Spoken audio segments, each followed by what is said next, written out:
আব্দুল্লাহ ইবনে উবাই ইবনে সুলুল মরার ভয় আছে, কবরের আযাবের ভয় তার ভেতরে আছে। এই কারণে মৃত্যুর আগে নিজের সন্তানকে বলে আব্দুল্লাহ, ছেলের নামও আব্দুল্লাহ, সাহাবী।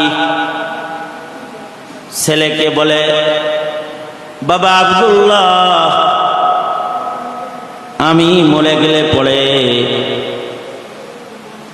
তুই তো তোর পয়গম্বর আমার নবীর কাছে যাস, তোর পয়গম্বরে যা বলবি তিনি যেন আমার জানাজার নামাজটা পড়াইয়া দেন, কারণ আমার বড় ডর লাগে। জীবনে অপরাধ যা করছি কমাস কম নবীর জানাজাটা লয়ে যাই। এক রিওয়ায়াতে আছে, তখন ছেলে বলতেছে আব্বা তুমি কি মানুষ ভালো নাকি? তুমি তো খুব খারাপ লোক, তোমার কলব নষ্ট, তুমি মুনাফিক, তুমি তো লোক ভালো না। তুমি কি হযরত আয়েশার উপরে তুহমত লাগাও নাই? কতজনের উপরে তুহমত লাগায় না? তুমি কি উম্মুল মুমিনিনের তাহারাতে আক্রমণ করো নাই? তাকে তুহমত দাও নাই? তুমি আল্লাহর রাসূলকে গালি দাও নাই? তোমার মতো বড় জালেম তার জানাজা মুহাম্মদুর রাসূলুল্লাহ সাল্লাল্লাহু আলাইহি ওয়াসাল্লাম পড়বেন? মুনাফিক হইলে কি হইব? নবীজি সম্পর্কে আবার জানে। হাদিসে আছে আব্দুল্লাহ ইবনে উবাই ইবনে সুলুল তার ছেলেরে বলে, আমার সন্তান, আমি জালেম যত বড়, তোর নবী দয়ালু তার চাইতে অনেক বড়। আমি জালেম, আমি গুনাহগার, আমি অপরাধী, কিন্তু তোর নবীর দয়া মায়া অনেক বড়। তার কাছে যদি তুই যা বলতে পারিস তাহলে তিনি নিজেকে বিরত রাখতে পারবে না, তিনি আমার জানাজা পড়াবি। অথচ তার ব্যাপারে সূরা মুনাফিকুন নাযিল হয়েছে, এরপরেও জানাজা চাইতেছে, কিন্তু কলবের ভিতরে তো বিমারি, দিল সুস্থ করে নাই। নবী পাকের কাছে জানাজার জন্য নিজের সন্তানকে ওসিয়ত করতেছে যে আমার জানাজাটা পড়াইতে বলিস। আশ্চর্য হালাত, আব্দুল্লাহ ইবনে উবাই ইবনে সুলুল ইন্তেকাল করলে ওনার সন্তান আব্দুল্লাহ ইবনে আব্দুল্লাহ তিনি বাবারে নিজের হাতে গোসল দিলেন, কর্পূর দিয়া আতর দিয়া সুন্দর করে লাশটাকে সাজাইলেন, সুন্দর করে জানাজা প্রস্তুত করে তারপরে আল্লাহর রাসূলের কাছে যায় বলে, সরকার গো, সন্তান হয়ে নিজের পিতাকে নিজের হাতে গোসল দিছি। আমি জানি আমার বাবার নাম মুনাফিকদের সর্দারের লিস্টে আছি, তারপরেও সন্তান হিসেবে বাবার জানাজাটা আমি আপনার কাছে ভিক মাংতেছি। আপনি যদি জানাজার নামাজটা একটু পড়ায় দেন তাহলে আমার মন বলে আমার আব্বাকে আমার আল্লাহ মাফ করে দিবি। কলবের বিমারি কত ভয়ঙ্কর। তো হযরত আব্দুল্লাহ ইবনে আব্দুল্লাহ নবীজিকে বললে, নবীজি তো রহমে দিল, নবীজি চান না যে পৃথিবীর একটা মানুষ দোজখের আগুনে জ্বলুক, কারণ নবীজি তো দোজখ দেখেছেন সচক্ষে। কোন কাফেরেরও ক্ষতি নবীজি কামনা করেন না। কাফেরকেও শেষ মুহূর্ত পর্যন্ত নবীজি দাওয়াত দিতে চান, ইয়া আইয়ুহাল মুদ্দাসসির কুম ফাআনজির, এর উপরে আমল করতে চান শেষ মুহূর্ত পর্যন্ত। এই কারণে আল্লাহর রাসূল সাল্লাল্লাহু আলাইহি ওয়াসাল্লাম তায়েফে যখন আল্লাহর রাসূলকে চতুর্দিক থেকে পাথর মারছে, এত জোরে জোরে পাথর মারছে যে চামড়া ছিদ্রি হয়ে পাথরগুলো নবীজির গায়ের ভেতরে বসে বসে গেছে, ফিনকি মেরে রক্ত বের হয়েছে দেহের থেকে। উহুদের ময়দানেও নবীজির রক্ত গেছে, দান্দান মোবারক শহীদ হয়েছে। আল্লাহর রাসূলকে হযরত আয়েশা সিদ্দিকা বলতেছিলেন, উহুদের চেয়ে বেশি কষ্ট মনে হয় আর কখনো আপনার হয় নাই আল্লাহর নবী। আপনার দাঁত শহীদ হয়ে গেছে, হেলমেটের কত কড়া মাথায় বসে পড়ছে, রক্তাক্ত অবস্থায় আপনি ময়দানে পড়ে গেছেন, আপনি শহীদ এলান হয়ে গেছে, এত কষ্ট আপনার কখনো হয় না। আল্লাহর রাসূল বলেন, আয়েশা এর চেয়ে ভয়ঙ্কর কষ্ট আমার তায়েফে হয়েছে, যখন আমাকে পাগল পাগল বলে চতুর্দিক থেকে পাথর মারছে, যখন আমি দাওয়াত দিতে গেছি, আল্লাহ বলছে কুম ফাআনজির ওয়া সিয়াবাকা ফাতাহির, আমি দাওয়াত দিতে গেছি তো চতুর্দিক থেকে আমাকে এমন পাথর মারছে বেহুশ হয়ে পড়ে গেছি। সিরাত লেখে বেহুশ পয়গম্বরকে আবার দাঁড় করায় আবার পাথর মারছে, আবার নবীজিকে দাঁড় করায় আবার পাথর মারছে, রক্ত ঝরতে ঝরতে ঝরতে ঝরতে নবীজির পা দুটা স্যান্ডেলটা নবীজির পায়ের সাথে লেগে গেছে। হযরত যায়েদ বলেন, জুতা খুলতে গেলে আল্লাহর রাসূল চিৎকার দিয়ে কয়, যায়েদ জুতা টান দিও না, কলিজায় টান লাগে। এত কষ্ট করার পরে হযরত জিবরাইল বলতেছেন, নির্দেশ করেন, আপনি যদি বলেন তো আল্লাহ বলছেন দুই পাহাড়ের চাপা দিয়ে পায়ের পাশিকে মিটা দেওয়ার জন্য। আল্লাহর রাসূল তো দয়ালু পয়গম্বর, নবীজি বলে না, ওরা সব যদি মরে যায় দাওয়াত নিয়ে জামুকার কাছে আসে।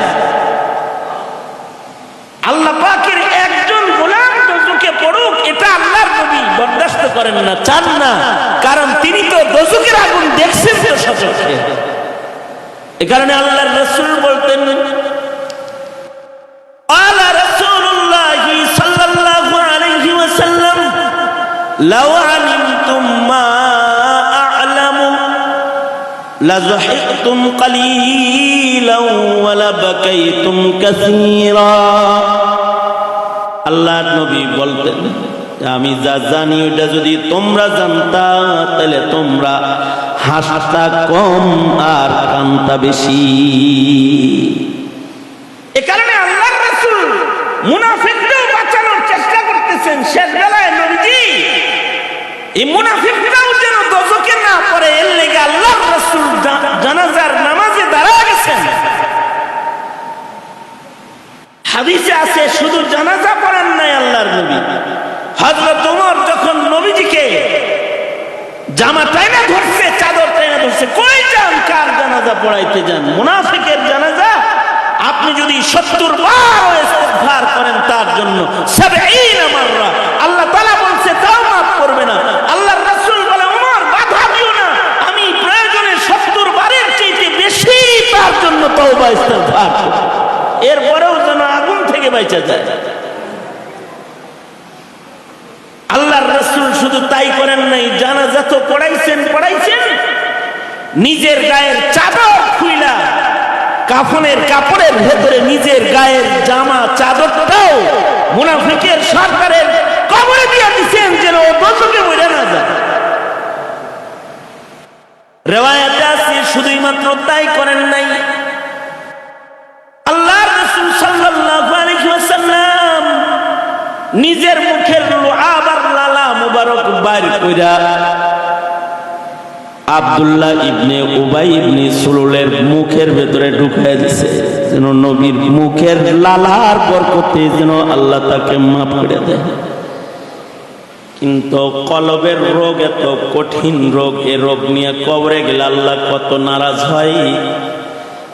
জানাজার নামাজ শেষ করে দাফন সম্পন্ন করে নবী এখনো ঘরে ফিরেন না, আল্লাহ তাআলা নির্দেশ করতেছেন, বন্ধু কেন জানাজা পড়াইলেন? আজকে থেকে নোটিশ জারি করতেছি, এমন কলবের রোগওয়ালায় মুনাফিক দলের জানাজা তো পড়াইতে পারবেন না। আর কোনদিন আপনি পয়গম্বর কোন মুনাফিকের কবরও জিয়ারত করবেন না। ওয়ালা তাকুম আলা কবরিহিম, জানাজা তো পড়াবেন না, তাদের কবরে দাঁড়িয়ে জিয়ারত আপনি করতে পারবেন না। এটা হলো যাদের কলবের ভেতরে রোগ আছে। কলবের রোগ বড় মারাত্মক রোগ।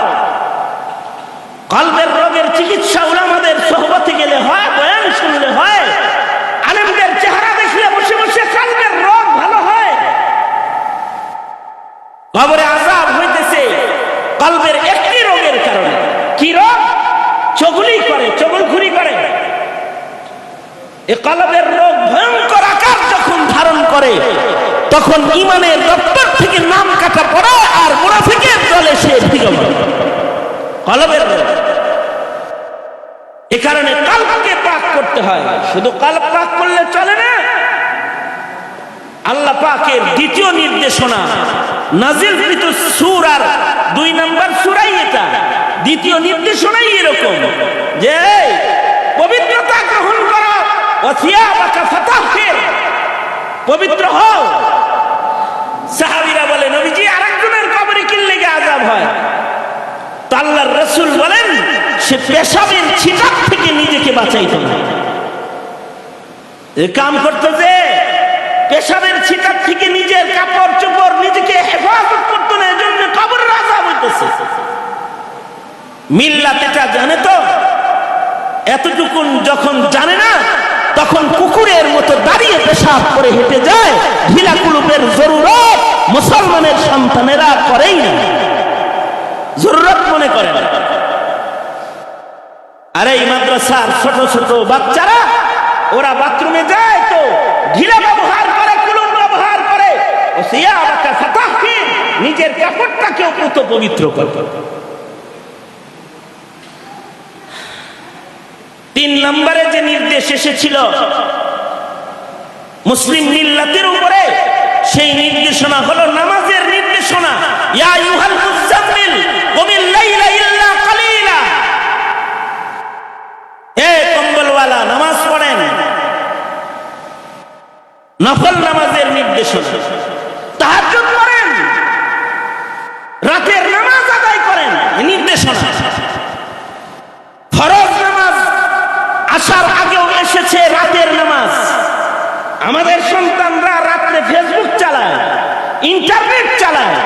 রাতের নামাজ কি আমাদের প্রজন্ম পড়ে? এখন খুব কম, রেয়ার কেস রাতের নামাজ। অথচ এই রাতের নামাজ ফরজ নামাজেরও আগে আগমন করেছে।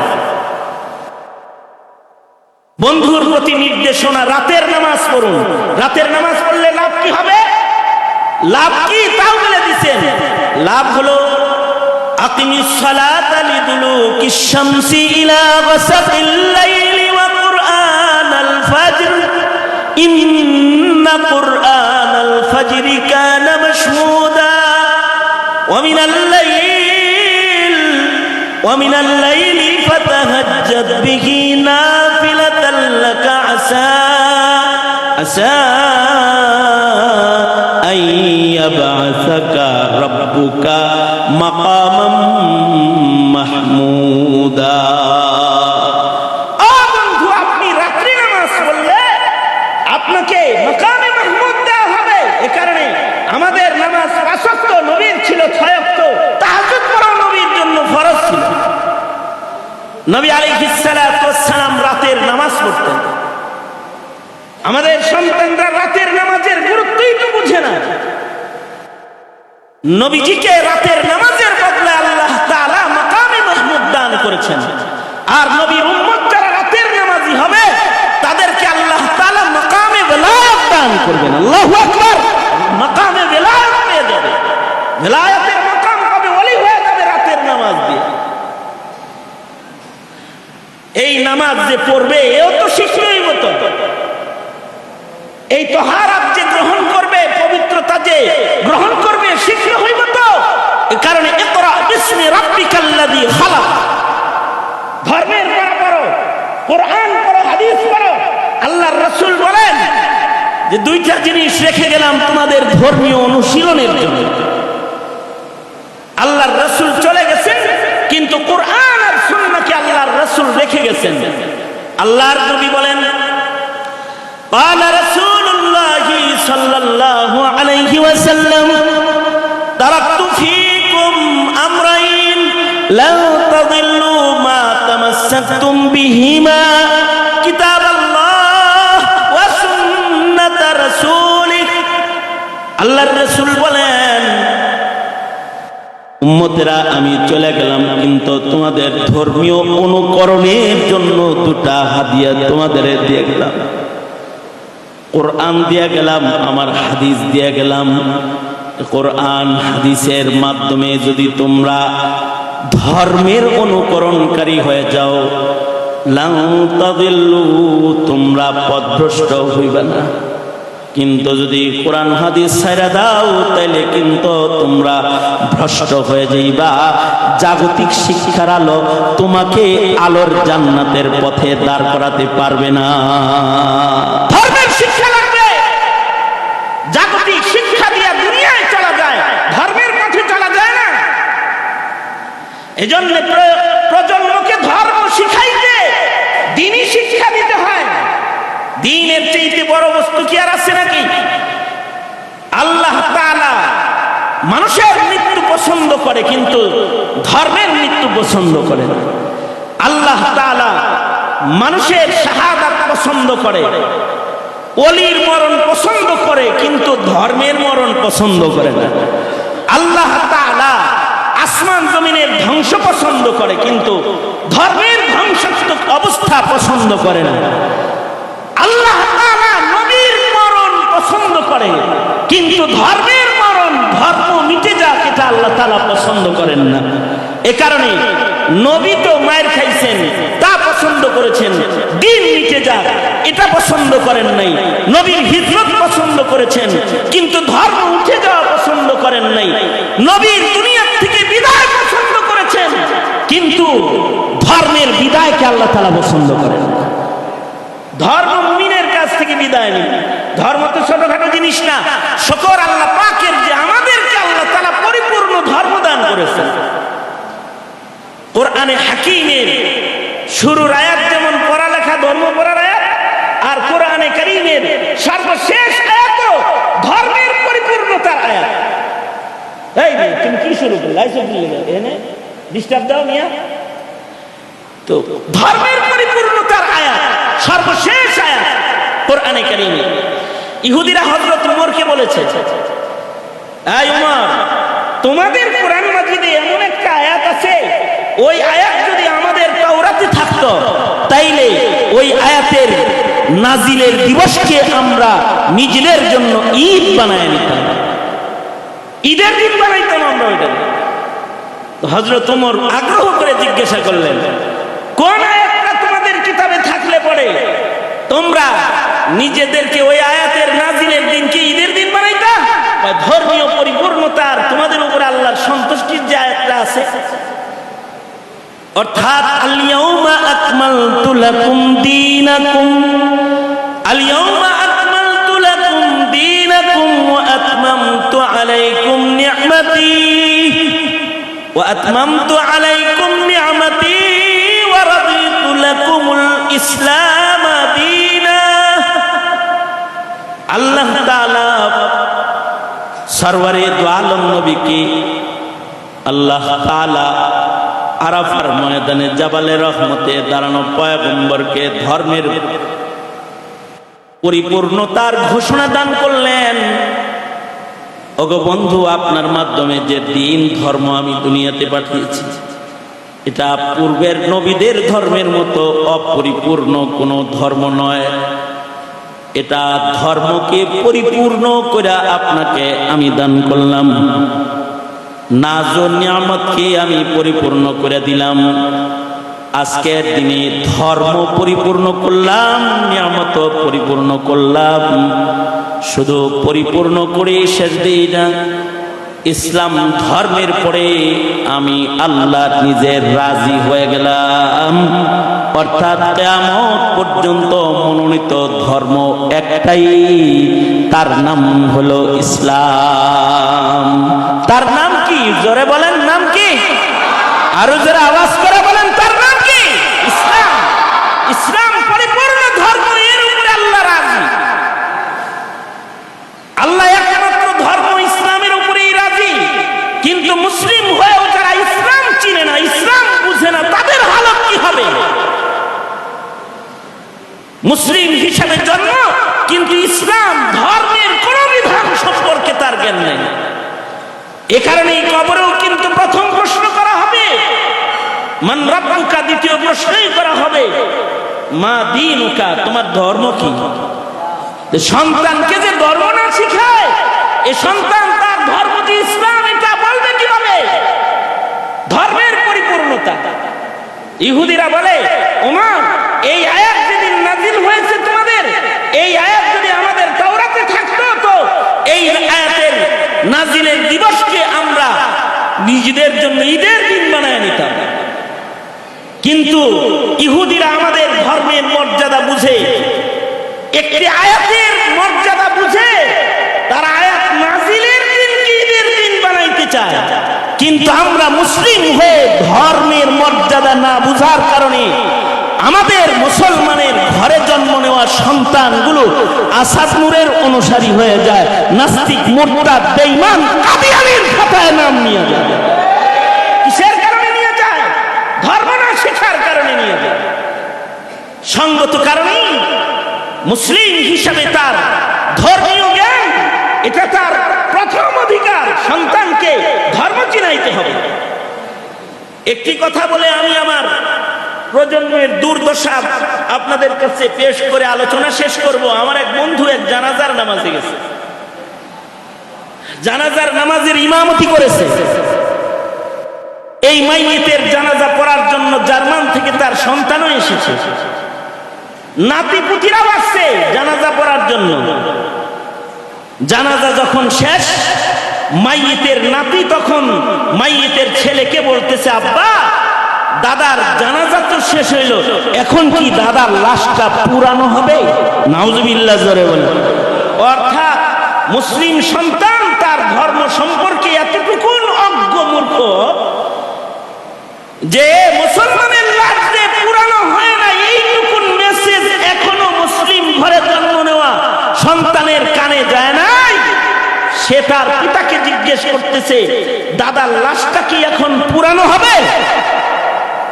বাবা সন্তানের মুখ চেপে ধরেছে। যিনি জানাজা পড়াইছে তিনি বললেন, বাবা আমাদের লাশ পুরানো হয় না, আমাদের লাশকে আল্লাহর জান্নাতের বিছানায় জান্নাতে শোয়া দেওয়া হয় কবরের ভেতরে। মুমিনের লাশ জান্নাতের বিছানায় শোয়ানো হয়। কিন্তু এই জান্নাত কি জিনিস তাও সে জানে না, কবর কি জিনিস তাও জানে না। হিন্দি ফিল্ম দেখতে দেখতে, বিধর্মীদের লাশ পোড়ানোর সিনেমা দেখতে দেখতে মুসলিম হিসেবেও মনে করে মরার পরে বুঝি আমাকেও পোড়ানো হবে, আমার দাদারেও বুঝি পোড়ানো হবে। অথচ মরার পরে মুমিনের জগৎ হলো বরজখের জগৎ। ওইখানে যায় যদি তিনটা প্রশ্নের উত্তর দিতে পারে, তাহলে আল কবরু রাউযাতুম মিন রিয়াজিল জান্নাহ, তাহলে কবর তার জন্য জান্নাতের বাগান হয়ে যাবে। যে প্রশ্নগুলোর উত্তর করলে কবর জান্নাত হয়ে যায়, তার ভেতরে একটা প্রশ্ন হলো মা দীনুকা, বলো হে বান্দা তোমার ধর্মের নাম কি?